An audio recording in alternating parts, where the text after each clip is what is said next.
Assalamualaikum warahmatullahi wabarakatuh. Selamat pagi anak-anak, salam sehat untuk kita semuanya. Hari ini kita akan belajar kembali tema keluargaku, subtema kebersamaan keluarga untuk pembelajaran yang kedua. Marilah anak-anak kita berdoa terlebih dahulu sebelum memulai pembelajaran hari ini. Di tempat duduk siap gerak, berdoa. Mulai. Berdoa selesai. Tujuan untuk pembelajaran hari ini, siswa mampu menunjukkan kosakata ungkapan terima kasih dan permintaan tolong dengan tepat. Ya anak-anak, marilah kita simak sebuah cerita yang berjudul Liburan di Rumah Kakek. Hari pertama liburan sekolah, Adit bepergian bersama keluarganya. Adit dan keluarganya berkunjung ke rumah kakek dan nenek. Sampai di rumah kakek dan nenek, mereka disambut dengan ramah. Kakek dan nenek mempersilahkan mereka masuk.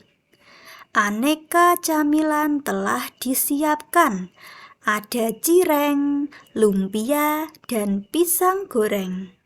Semua adalah camilan kesukaan Adit. Adit sekeluarga makan camilan tersebut. Sebelum makan, mereka berdoa terlebih dahulu. Kakek dan nenek tampak gembira melihatnya. Hari sudah siang. Adit sekeluarga menjalankan ibadah. Setelah selesai beribadah, mereka menuju meja makan. Nenek telah memasak aneka hidangan. Semua makan dengan lahap. Saat hari mulai sore, Adit sekeluarga berpamitan. Adit mengucapkan terima kasih kepada kakek dan nenek. Adit juga memuji masakan nenek. Masakan nenek enak sekali. Adit berkata kepada kakek dan nenek bahwa dia akan selalu merindukan mereka. Ya anak-anak, dari cerita tentang pengalaman Adit saat liburan ke rumah kakeknya. Ya, kita coba, ayo jawablah pertanyaan berikut berdasarkan cerita yang telah kamu dengarkan. Nah, mari kita jawab bersama-sama beberapa pertanyaan berikut ini ya. Nah, di sini sudah ada 5 pertanyaan. Nah, anak-anak masih ingat ya tentang isi dari cerita yang Bu Guru bacakan tadi? Ya, pertanyaan yang nomor 1. Apa yang Adit dan keluarganya lakukan pada hari pertama liburan? Yuk, kira-kira apa yang Adit dan keluarga lakukan? Iya, betul sekali. Jadi, Adit dan keluarganya berkunjung ke rumah kakek dan nenek. Ya, itu ya. Kemudian, soal yang nomor 2. Bagaimana sikap kakek dan nenek saat melihat Adit berkunjung? Kira-kira bagaimana ya sikap mereka saat Adit dan keluarganya itu berkunjung ke rumah kakek dan nenek? Iya, betul sekali. Jadi, nenek menyambut dengan ramah dan tampak gembira. Nah, jadi saat keluarga Adit itu berkunjung ke rumah kakek dan nenek, mereka itu sangat gembira. Nah, mereka juga menyambutnya dengan ramah. Ya. Kemudian, pertanyaan nomor 3. Apa camilan kesukaan Adit? Ya, di bacaan tadi apa saja ya camilan kesukaan Adit itu? Iya, betul sekali. Jadi camilan kesukaan Adit itu adalah cireng, lumpia, dan pisang goreng. Nah, jadi camilan ini semuanya dibuat oleh nenek ya.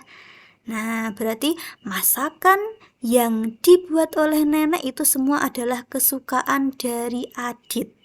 Ya, kemudian nomor 4. Apa yang Adit dan keluarganya lakukan pada siang hari? Nah, saat siang apa ya yang mereka lakukan di rumah kakek dan nenek? Ya, mereka makan bersama hidangan yang telah disiapkan nenek. Nah, jadi setelah mereka beribadah bersama, kemudian mereka makan bersama makanan yang telah disiapkan oleh nenek. Kemudian, soal nomor 5. Apa yang Adit lakukan saat berpamitan kepada kakek dan nenek? Apa ya yang dikatakan oleh Adit saat berpamitan?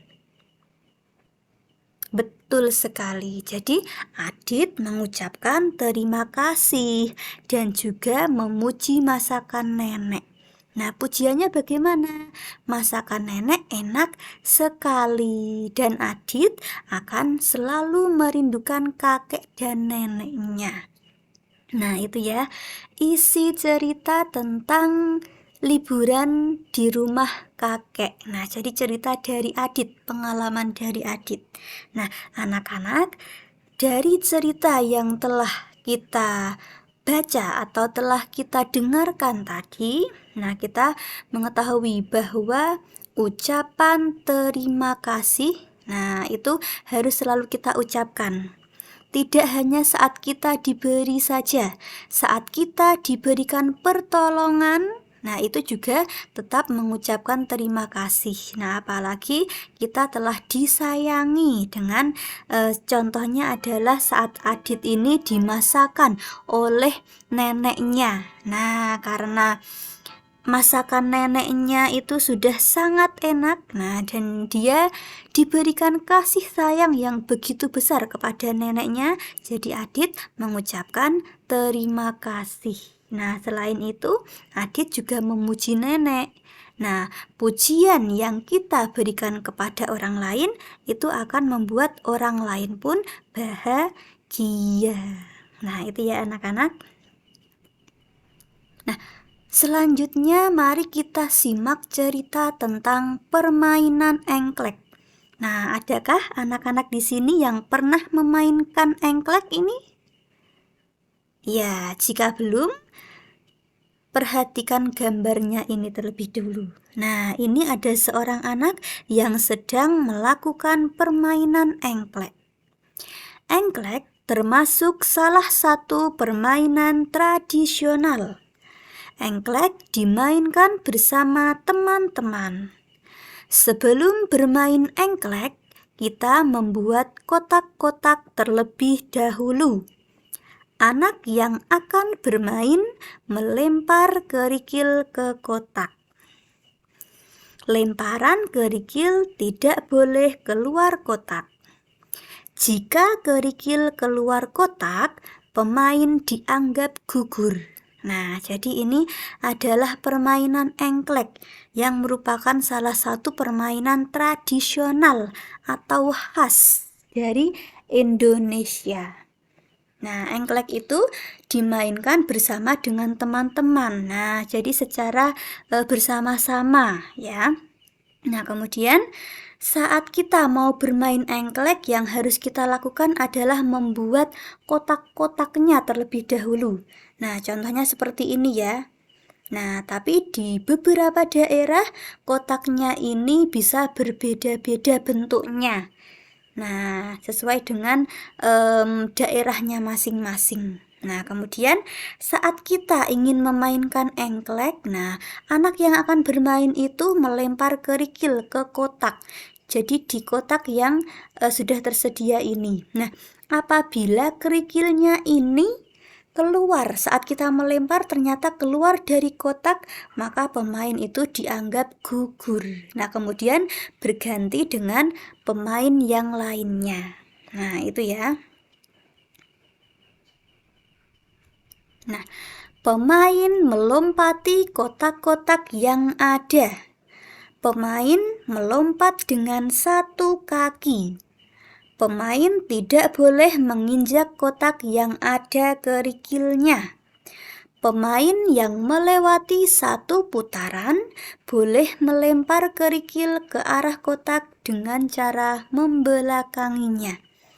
Nah, jadi saat kita bermain engklek, melompatnya ke dalam kotak tersebut itu tidak boleh dengan dua kaki. Setiap kotak harus satu kaki. Nah, itu ya syarat untuk memainkan engklek tersebut. Nah, kemudian jika satu pemain itu sudah selesai satu putaran, nah maka dia bisa melempar kerikilnya ke arah kotak tersebut dengan cara membelakanginya. Nah, kemudian nanti yang kerikilnya itu masuk ke dalam kotak tersebut menjadi daerah kekuasaannya. Nah, jadi seperti ini ya. Jika kerikil jatuh di salah satu kotak tersebut menjadi daerah kekuasaan. Nah, jadi kotak tersebut tidak boleh diinjak oleh pemain lawannya karena itu sudah kekuasaan pemain yang awalnya tadi main itu. Nah, pemain dengan daerah kekuasaan paling banyak itu akan menjadi pemenang. Nah, itu ya anak-anak cerita seputar permainan engklek. Nah, mungkin nanti setelah ini anak-anak bisa bermain bersama dengan keluarga ataupun dengan adik ataupun kakaknya di rumah. Nah, mempraktikannya dengan cara membuat gambarnya atau kotak-kotaknya seperti ini ataupun seperti yang pertama tadi anak-anak lihat ya. Nah, itu dia. Sekarang tugas anak-anak untuk hari ini, silahkan di sini ada 5 pertanyaan. Pertanyaan yang pertama, tuliskan satu ungkapan terima kasih kepada kakek atau nenekmu. Nah, tentunya anak-anak sering berkunjung ke rumah kakek atau nenek ya. Nah, kira-kira ungkapan terima kasih yang pernah kalian ucapkan ke nenek ataupun ke kakek itu apa? Silahkan tuliskan salah satu saja. Kemudian yang nomor 2, tuliskan satu ungkapan permintaan tolong kepada kakek atau nenekmu. Nah, tentu saja anak-anak jika kesulitan dalam suatu hal saat di rumah kakek ataupun nenek, kalian meminta bantuan kakek dan neneknya ya.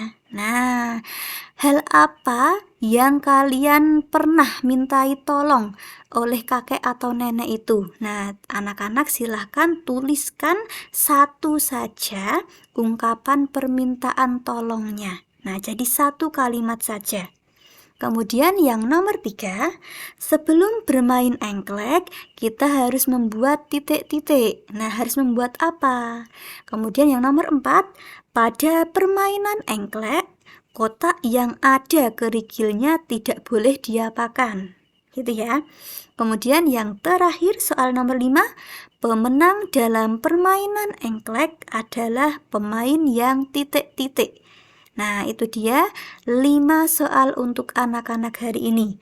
Silahkan setelah ini anak-anak kerjakan di buku tugas masing-masing. Terima kasih hari ini sudah belajar bersama dengan Bu Guru. Tetap semangat untuk belajar, ingat selalu jaga kesehatan. Rajin berolahraga, makan makanan yang bergizi seimbang, serta selalu mematuhi protokol kesehatan dimanapun kita semua berada. Bu Guru akhiri untuk pembelajaran hari ini. Wassalamualaikum warahmatullahi wabarakatuh.